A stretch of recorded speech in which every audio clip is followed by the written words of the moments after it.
Caitlin Clark sends heartfelt message to Kate Martin after Fever-Valkyries. Caitlin Clark and Kate Martin won't meet again on the basketball court in 2025, but the pair to get together for a photo op after Martin's Golden State Valkyries downed the Indiana Fever 75-63 on Sunday as Clark missed her 19th consecutive game with a groin injury that has left her sidelined since mid-July. Martin and Clark had an illustrious career together at the University of Iowa, with Martin serving as Clark's main sidekick during a career that saw Iowa advance to consecutive national title games in 2023 and 2024.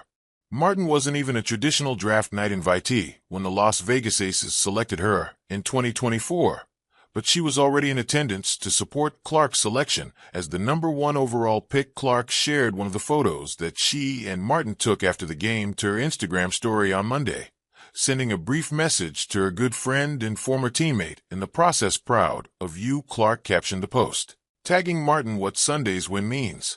Sunday was crucial in the tightly contested WNBA playoff race, as the Valkyries win over the Fever meant the teams flip-flopped as the #6 and #8 seeds in the current playoff draw.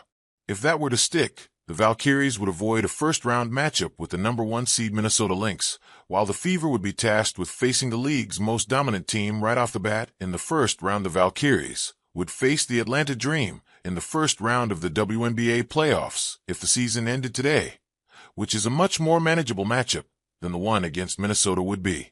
The Dream, Las Vegas Aces, and Phoenix Mercury are all in contention for the #2 through #4 seeds at the moment, while New York is hanging a couple of games behind that fracas in the #5 spot. Given how hot the Aces have been throughout the month of August, you would have to imagine Golden State is working hard and doing everything in their power to avoid that matchup in the first round, perhaps as much as they would like to avoid the Lynx. If anyone knows how dangerous the Aces are in the playoffs, it's Valkyries head coach Natalie Nakes, who was a critical staff member for each of their championships. As an assistant coach, the Valkyries host the Liberty in another pivotal tilt at the Chase Center in San Francisco on Tuesday, with tip-off set for 10 p.m. Eastern Time, 7 p.m. Pacific Time.